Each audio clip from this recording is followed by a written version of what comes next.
तो the next topic is simply spotted beam with UDL. तो हमारे पास क्या है, एक सिंपली स्पॉटेड बीम है।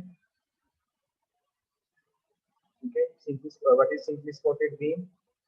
whose both ends are spotted only two ends। इसके दो ends हो और दोनों ends क्या है, स्पॉट के ऊपर फ्रीली रेस्ट कर रहे हैं उस स्पॉट के ऊपर। तो उस केस में हमें shear force and bending moment diagram draw करना है। किस तरीके से करेंगे? देन सबसे पहले यूडीएल है,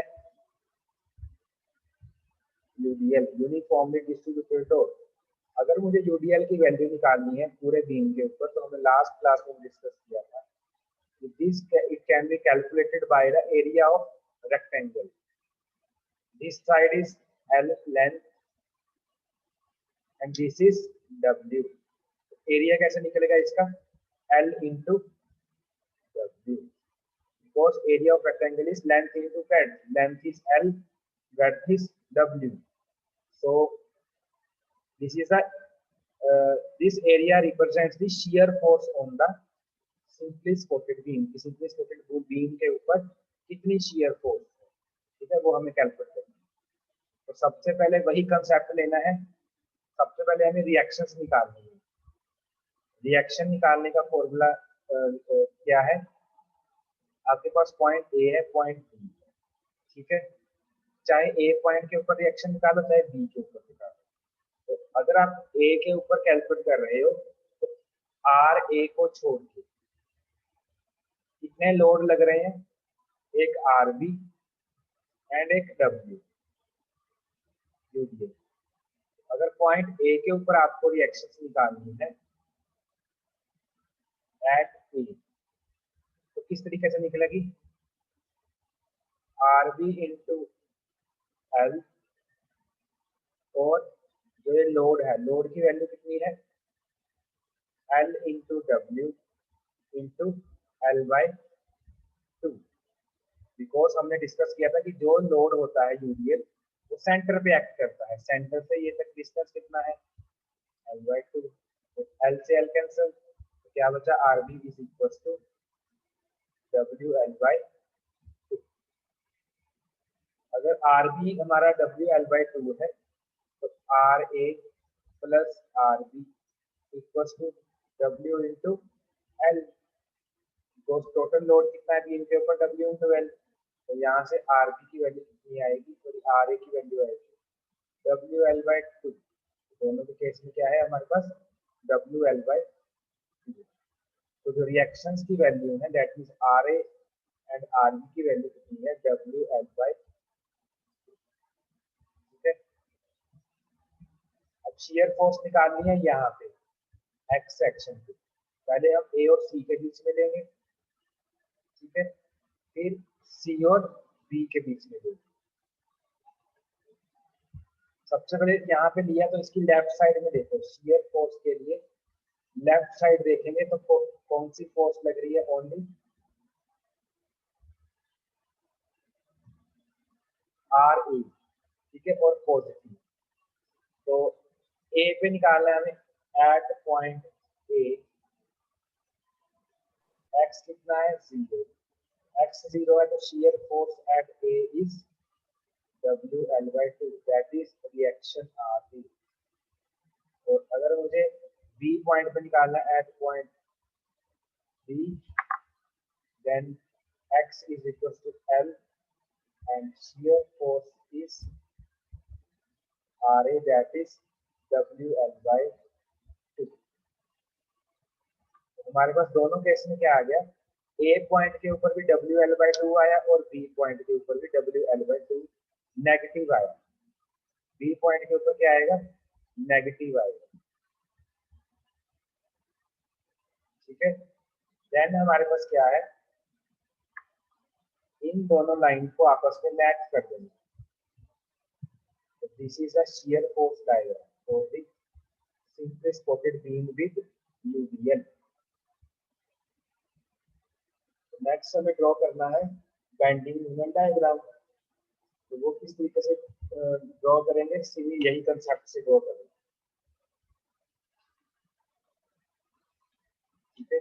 तो नीचे हम देखते हैं किस तरीके से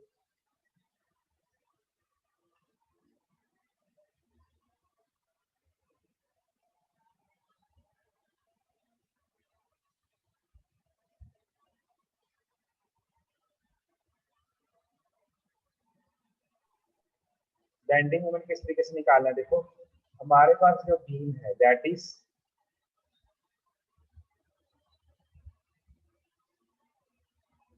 are A R B, this is length. तो रिएक्शंस कैसे निकालने, सॉरी बेंडिंग मोमेंट कैसे निकालना है। यहाँ पे सेक्शन लिया, किसने डिस्टेंस के ऊपर X distance R A into X, R A into X minus W into X, because वो क्या हो रहा है, जो डब्ल्यू है यूडीएल है वो टॉप टू बॉटम या वर्टिकली डाउनवर्ड एक्ट कर रहा है। ठीक है, तो वर्टिकल डाउनवर्ड एक्ट करेगा दैट मींस माइनस साइन आएगा, तो यहाँ पे माइनस आया, तो डब्ल्यू इंटू एक्स मीन्स वो इतना सा पोर्शन है that is W into x by two. तो जो इक्वेशन फाइनल इक्वेशन बनी that is W L x into W x square by two. X square by two है दैट मीन्स पैराबोलिक इक्वेशन है।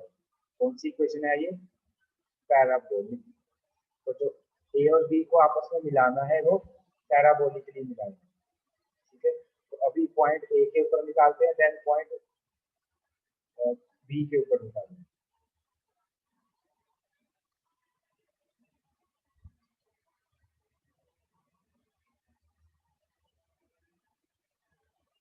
At point A x कितना है, 0। तो beam बना रहा हूं मैं यहाँ पे,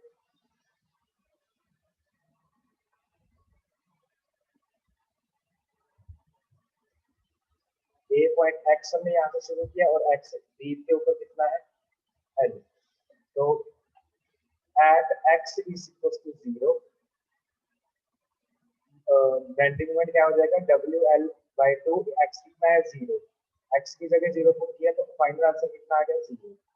और बी पॉइंट के ऊपर एक्स कितना है, एल, तो वहां पे भी कितना आ गया 0। तो 0 0 इस तरीके से यहाँ पे भी 0, ए पॉइंट के ऊपर बी पॉइंट के ऊपर।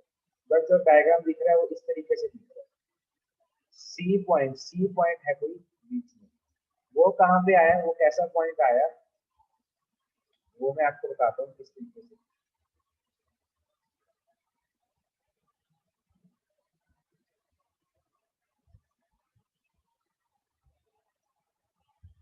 तो देखिए ऐसा हमारा एक बीम है, सी पॉइंट है ये, जहाँ पे bending moment sorry shear force है जो अपना साइन चेंज कर रहा है।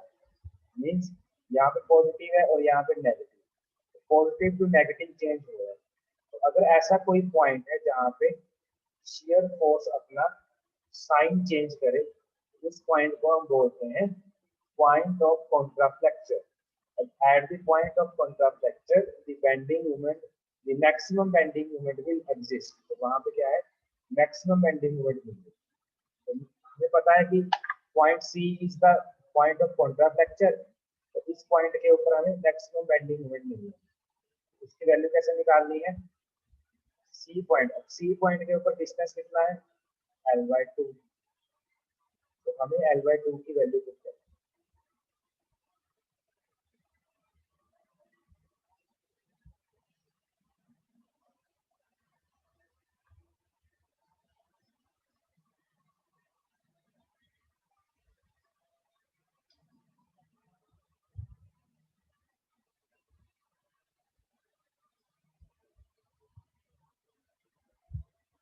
1 मिनट, प्रॉब्लम आ गई है।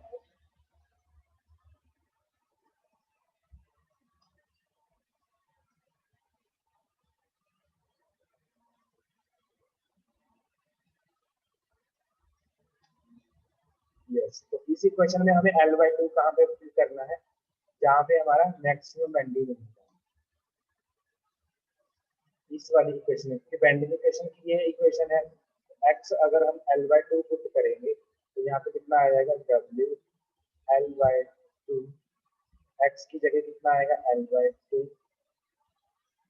Minus W by two L by to का होल स्क्वायर। तो यहाँ पे कितना आ जाएगा W L square by 4 minus W L square by 8। तो इसको आप डिवाइड करोगे तो 2 WL² माइनस WL²। तो यहाँ से क्या आ जाएगा WL² अपॉन। तो this is the value of maximum bending moment. तो आप लोगों को क्या याद रखना है कि जो simply supported beam with UDL होता है उस केस में हमारे पास एक पॉइंट एग्जिस्ट करता है। उस पॉइंट का नाम है पॉइंट ऑफ कॉन्ट्रा फ्रैक्चर।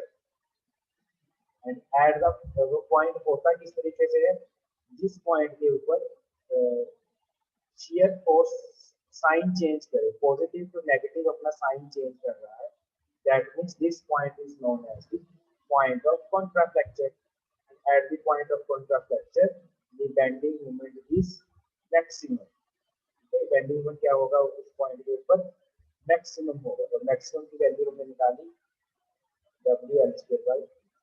तो आपको क्या याद रखना है, अब देखो ये इक्वेशन क्या है आपके पास, x² की वैल्यू कितनी है 2, that means parabolic. Point A to B आपने जाना है।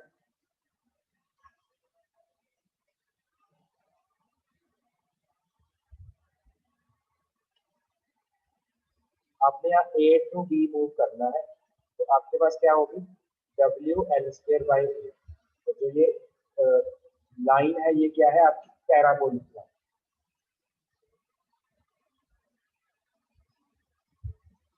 अब इसका न्यूमेरिकल देखते हैं किस तरीके से न्यूमेरिकल आएगा, इसको ट्राई करते हैं। ठीक है, सबसे पहले इसको एनालाइज करो। देखो ये हमारा केस कौन सा है, सिंपली स्पॉटेड बीम है और उसके ऊपर यूडीएल लगा हुआ है। अब ये केस क्या है, यूडीएल पूरी लेंथ के ऊपर नहीं है, कुछ पार्ट के ऊपर है। ठीक है, अब शियर फोर्स में जो ये डी पॉइंट है, डी पॉइंट क्या है, जहां पे शियर फोर्स अपना साइन चेंज कर रहा है। ठीक है, पॉजिटिव टू नेगेटिव में चेंज हो गया, तो उस पॉइंट को हम बोलते हैं पॉइंट ऑफ कॉन्ट्रा फ्रैक्चर। और उस पॉइंट के ऊपर जो बेंडिंग मोमेंट की वैल्यू आती है that would be the highest. तो हाईएस्ट वैल्यू होनी चाहिए, वो हमने यहाँ से लिखी।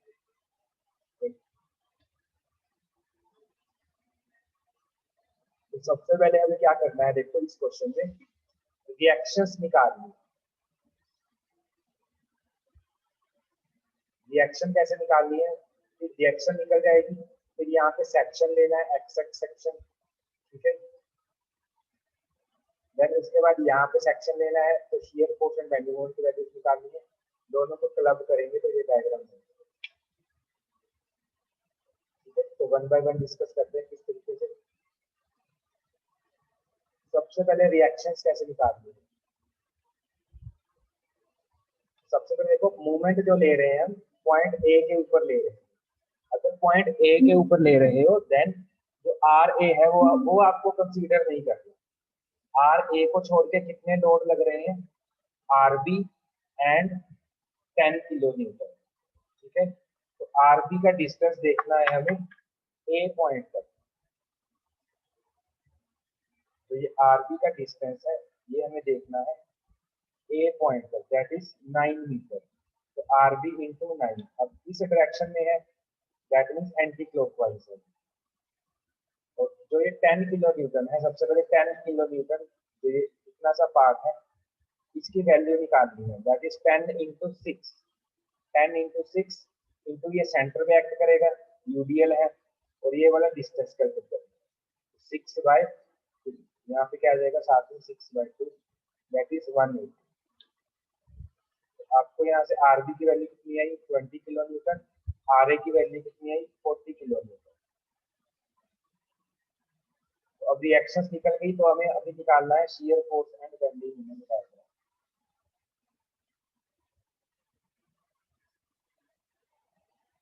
तो शियर फोर्स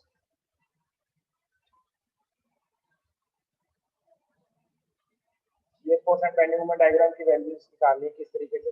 सबसे पहले हमने सेक्शन लिया यहाँ पे, यहाँ पे सेक्शन लिया, तो लेफ्ट साइड में कितने लोड लग रहे हैं, एक आर ए लग रहा है, एक यूडीएल लग रहा है। तो R A minus 10 into X, 10 क्या है हमारे पास लोड की वैल्यू, एक्स क्या है डिस्टेंस, तो 10 इंटू एक्स। तो इसको सोल्व करेंगे कितना आएगा, आर ए की वैल्यू कितनी है 40 माइनस 10x, और इक्वेशन क्या है हमारी लीनियर इक्वेशन। तो सबसे पहले ए पॉइंट के ऊपर निकालना है हमें, ए पॉइंट के ऊपर एक्स की वैल्यू कितनी है 0, तो इसमें 0 पुट करोगे तो आंसर कितना आएगा ओनली 40 किलो न्यूटन। और सी पॉइंट के ऊपर एक्स की वैल्यू कितनी है 6, तो इसको 6 पुट करोगे, that means 40 minus 10 into 6 minus 20। तो यहाँ पे देखो ए पॉइंट के ऊपर 40 है और सी पॉइंट के ऊपर माइनस 20 है, तो इन दोनों को मैच कर दिया। ठीक है, अब सी और बी के बीच में निकालना है, वो हमें कैसे कैलकुलेट करना पड़ेगा, that is also the minus 20, इसको हमने ऐड कर दिया इस तरीके। तो ये पॉजिटिव है, ये पूरा क्या है हमारे पास negative. Then the shear force at A is 40 kilonewton and at C point is minus 20 kilonewton.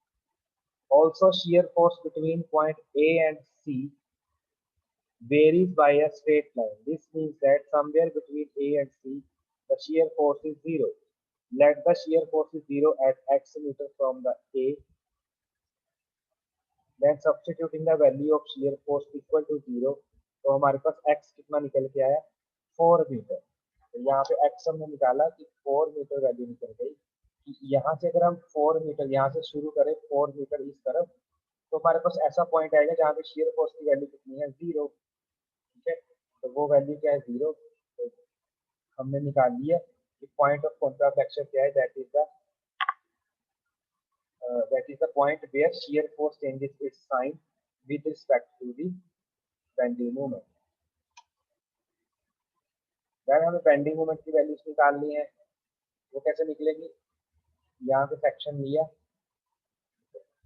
Are A minus X, R A into X, R A into X minus 10 ये लोड है, ठीक है, 10 इंटू ये distance, distance कितना है x, और x by 2, 10 into x by 2, तो equation क्या बनी 40x माइनस 5x स्क्वायर। सबसे पहले ए पॉइंट के ऊपर x कितना है 0, सी पॉइंट के ऊपर x कितना है 6, डी पॉइंट के ऊपर x कितना है 9। ठीक है, तो सारे पॉइंट्स के ऊपर निकाला हमने, A B C D point सबके ऊपर, ए पॉइंट के ऊपर x कितना है 0, तो 6 के ऊपर फिर 4 के ऊपर, तो सारे की वैल्यू कितनी आ गई 0 60 80, 0 60 80 सबकी वैल्यूज आ गई। तो यहाँ पे जो इस ये लाइन है ये क्या है, इक्वेशन क्या है इसमें पैराबोलिक, इसमें क्या है स्ट्रेट लाइन, बिकॉज इसमें जो इक्वेशन आई है वो क्या है हमारे पास स्ट्रेट लाइन आई है। तो this is the diagram for the bending moment and shear force diagram for cantilever beam, sorry simply spotted beam with UDL.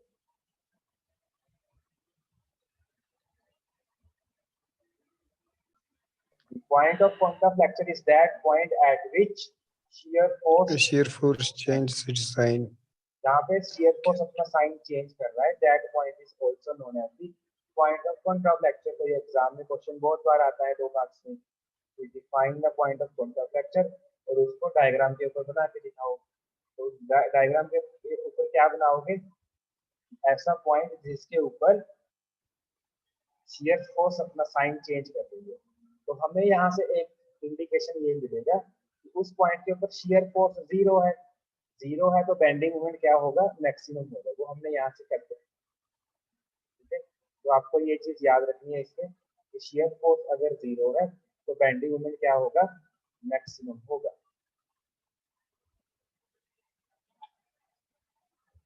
Yes clear बेटा।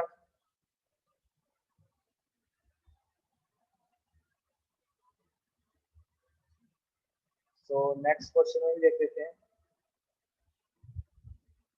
नेक्स्ट क्वेश्चन में क्या है, जो जो हमारा यूडीएल है वो दोनों तरफ से डेविएट है, मींस सेंटर मींस बीम के बीच में है ना, एक एक साइड पे नहीं है। तो इस केस में कैसे निकालेंगे? सबसे पहले रिएक्शंस निकालनी है। तो रिएक्शंस कैसे निकालनी है देखो,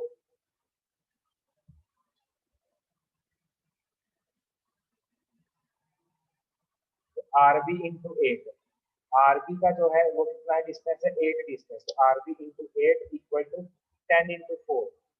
10 इंटू 4 क्या है देखो, 10 हमारे पास ये हाइट है और 4 ये डिस्टेंस है। तो 10 इंटू 4 मीन्स यूडीएल की वैल्यू।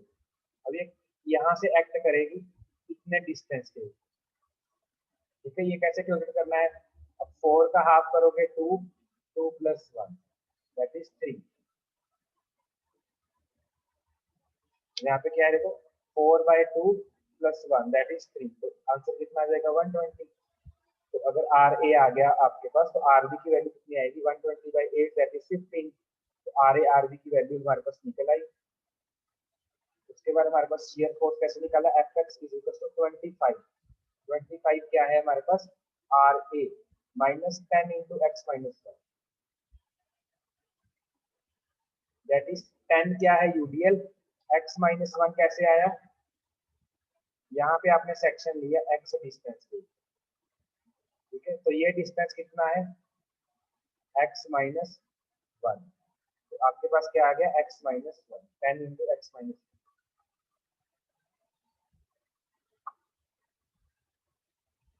यहाँ पे x की वैल्यू एक बार 1 पुट करो, एक बार 5 पुट करो, ठीक है। तो यहाँ से आपके पास कितना आंसर आ जाएगा 25 इंटू माइनस 15।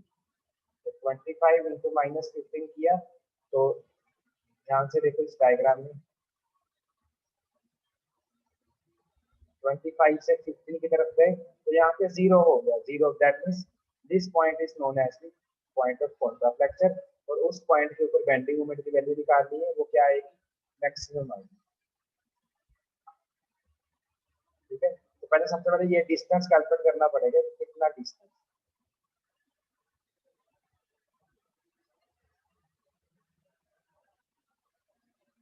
देन डिस्टेंस कैसे निकालोगे, क्योंकि शियर फोर्स की इक्वेशन ये है, इसमें अगर आप शियर फोर्स जीरो कर दोगे, बिकॉज पॉइंट ऑफ कॉन्ट्राफ्लेक्चर के ऊपर शियर फोर्स क्या होती है 0 होती है, तो वहां पे x की वैल्यू कितनी आ जाएगी 3.5 मीटर।